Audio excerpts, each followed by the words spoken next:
নারীদেরকে মূল্যায়ন করুন, দেশের উন্নয়ন হবে, দেশের সমৃদ্ধি হবে, প্রত্যেকটা নারী স্বাবলম্বী হবে এবং দেশের জনগণ শান্তিতে বসবাস করতে পারবে। নারী দিবস আপনাদের সবাইকে স্যালুট, যারা উপস্থিত আছেন সবাইকে শুভকামনা। আপনাদের যারা আমরা এই 9 বছর ধরে মহিলা দল করেছি, আমরা জানি কোন নারী কোন জায়গায় মূল্যায়িত হলে সঠিক মূল্যায়ন হবে। তো সেজন্য আমাদের যদি সাথে একটু কথা বলা হয় তাহলে অনেক ভালো হয়। কেউ আছে উপজেলা চেয়ারম্যান হতে পারবে, কেউ কাউন্সিলর হতে পারবে, কেউ মেয়র হতে পারবে, কেউ এমপি হতে পারবে, কেউ মন্ত্রী হতে পারবে এবং যথাযথ মূল্যায়ন অবশ্যই হবে, যেটা আমাদের করেছিলেন শহীদ রাষ্ট্রপতি জিয়াউর রহমান। আমাদের দেশনেত্রী বেগম খালেদা জিয়াও নারীদেরকে শিক্ষা এবং নারীদেরকে মূল্যায়িত করেছিলেন।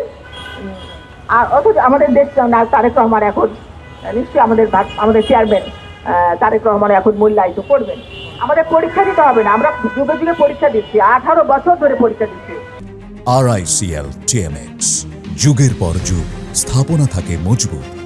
আমার এক বোন বললেন, সম্ভবত হলেন, যে জামাতে ইসলামী বলছে যে নারীদেরকে সামনে এগোতে দেওয়া হবে না। কোন নারী? যে নারীর গর্ভ থেকে আপনি জন্মগ্রহণ করেছেন, সে আপনার মা, আপনার কন্যা, আপনার জননী এবং আপনারই বোন। তো সেই নারীকে যদি আপনি অসম্মান করেন, অবমূল্যায়ন করেন, তাহলে তো আপনি তো একটা সংসারে আপনার ঠিক আর কোনো রাইট নাই আমি মনে করি।